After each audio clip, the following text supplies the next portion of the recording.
Assalamualaikum warahmatullahi wabarakatuh. Kembali lagi bersama saya dengan Baringin Al-Abrambe. Pada video kali ini kita akan membahas tentang preman di kota Medan. Pertama saya sebutkan bahwa kalau saya sebutkan nama kota Medan, pasti yang terbesit dalam benak Anda itu adalah Batak. Kalau saya sebutkan Batak, pasti yang terbesit dalam benak Anda itu adalah Kacar. Orangnya itu kasar, orangnya sangar, dan sebagainya. Pokoknya yang seperti itulah. Apakah benar demikian? Kalau saya katakan ya bisa jadi benar, bisa jadi tidak. Apakah suaranya orang-orang Medan itu khas, dia itu lancang? Ya betul. Tapi banyak sekali orang Medan mengatakan orang Medan itu ya suaranya yang lancang, tapi hatinya itu lembut seperti sutra. Apakah benar demikian? Ya bisa jadi benar dan bisa jadi salah. Tapi yang menjadi titik pembahasan kita bukan Bataknya sini, tapi yang kita bahas di sini adalah preman. Mungkin kalau di Medan itu sangat khas sekali dengan preman, dan di kota-kota yang lain juga pasti akan sering disebut Medan itu sebagai kotanya para preman. Benar nggak demikian? Mari kita coba bahas sedikit tentang preman di kota Medan. Jadi seperti ini, pada masa kolonial Belanda, preman itu dijadikan sebagai para penjaga kebun. Karena Belanda pada waktu itu berkuasa, jadi direkrutlah para preman-preman ini dan dijadikan sebagai penjaga kebun. Ya tentu mungkin hasilnya itu lebih memuaskan. Kenapa? Karena menjaga. Jadi seolah-olah dialah yang berkuasa di salah satu perkebunan. Nah, ya namanya juga preman. Tahulah preman gimana sepak terjangnya, apa yang akan dia lakukan. Jadi pada masa kolonial dijadikan sebagai, dia itu sebagai penjaga keamanan ataupun penjaga perkebunan. Perkebunan tersebut adalah perkebunan Belanda.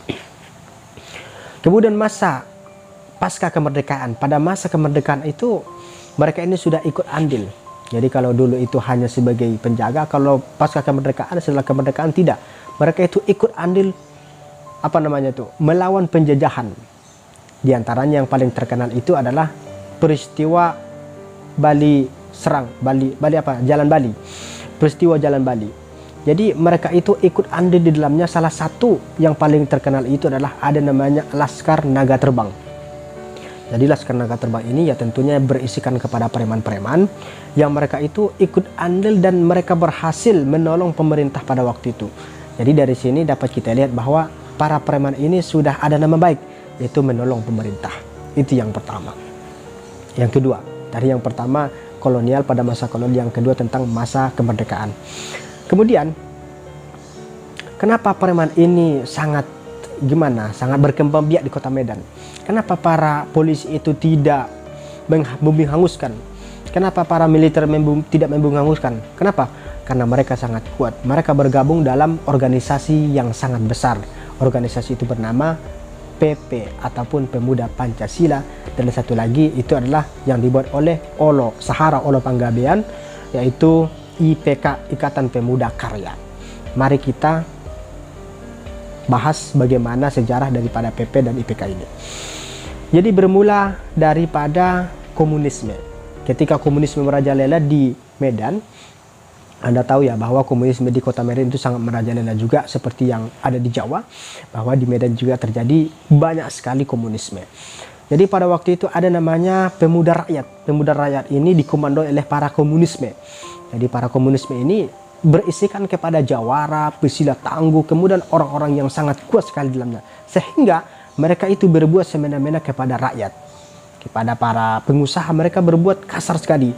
Jadi karena melihat hal tersebut, seorang jenderal yang bernama Abdul Haris Nasution, jenderal besar, salah satu jenderal besar yang ada di Indonesia, kan cuma tiga. Yang pertama Jenderal Soeharto, Besar Soeharto, Jenderal Sudirman, dan Jenderal Abdul Haris Nasution.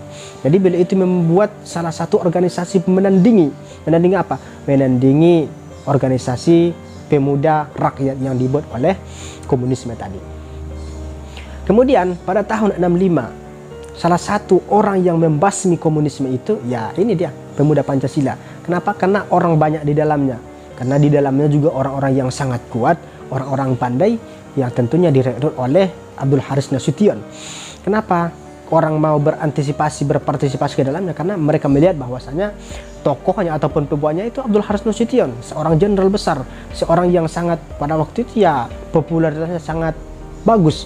Kemudian dia juga sangat banyak sekali kemampuan-kemampuan yang diakui oleh di Indonesia, mungkin tingkat nasional itu pasti diakui oleh negara Indonesia. Jadi banyak orang yang ikut andil dan bergabung di dalamnya. Jadi pada masa pemberantasan korupsi, mereka ini, PP inilah yang paling berjasa untuk menumpas komunisme di kota Medan. Nah, dari sinilah munculnya mereka itu punya nama besar. Jadi pemerintah seolah-olah punya hutang budi terhadap pemuda Pancasila ini. Jadi akhirnya karena di dalamnya juga banyak preman, orang-orang yang di dalam anggota daripada pemuda ini juga nggak bisa diadili, nggak bisa disentuh oleh hukum. Kenapa? Karena mereka itu punya jasa yang sangat besar. Nah, pada masa Orde Baru, yang pada waktu itu PPMI diketuai oleh yang bernama, siapa namanya itu? Eling, Pendi Eling. Dan salah satu tokoh juga yang besar di dalamnya itu ada namanya Sahara Olo Panggabean. Sahara Olo Panggabean akhirnya keluar dari PP. Dan kemudian dia itu membuat satu organisasi yang bernama IPK, Ikatan Pemuda Karya. Nah, dari sinilah awal bermunculan premanisme itu merajalela. Kenapa saya katakan demikian? Karena yang dua ini bersaing. Antara PP dengan IPK itu saling bersaing, saling berebut kekuasaan, saling menguasai. Mungkin dalam hal politik juga mereka itu menguasai. Ini harus ini. Itulah mungkin itulah penyebab daripada premanisme itu merajalela. Nah, apakah itu benar atau salah? Apakah itu benar atau salah? Saya juga mungkin seperti itu, mungkin saja iya, mungkin saja tidak. Itu adalah salah satu pendapat saya. Kalau Anda berpendapat yang lain, silakan saja dituliskan di komentar dan silakan Anda berikan masukan kalau ada salah dari apa yang saya sampaikan ini. Mungkin apa yang saya sampaikan ini bermanfaat. Manfaatnya adalah bahwa ya yang namanya preman itu kan nggak bagus karena berisikan kepada kekerasan. Jadi apa yang saya utarakan ini bukan berarti saya itu mendukung preman, tapi saya hanya menjelaskan seperti ini berawal dari apa yang disebut dengan ya tidak baik. Mungkin di dalamnya juga tidak baik. Jadi saya tidak mengatakan Anda harus mengikuti premanisme, tidak. Tapi yang saya katakan adalah ya jangan menjadi preman. Kalaupun menjadi preman, jadilah preman yang baik. Semoga bermanfaat. Assalamualaikum warahmatullahi wabarakatuh.